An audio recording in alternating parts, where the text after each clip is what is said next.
Masaya ako kapag kasama ko siya. Iba eh. Iba yung feeling.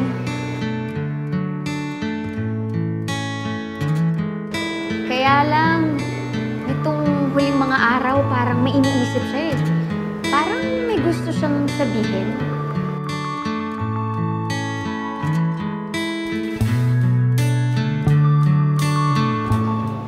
May gusto akong sabihin sa kanya.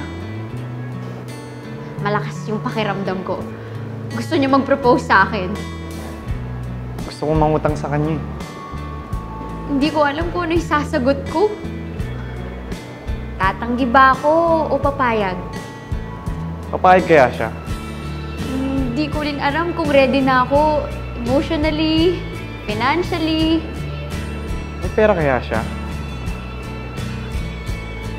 Baka habang naglalakad kami, bigla na lang siyang lumuhod. Kahit lumuhod ako sa harap niya, utangin niya lang ako.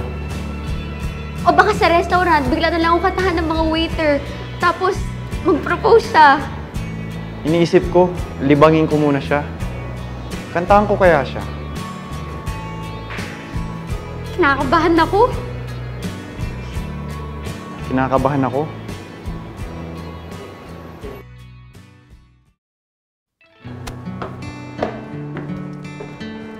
Kiray?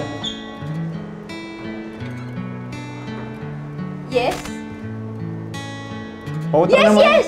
Talaga? Paputangin mo ko? Salamat, 5K lang.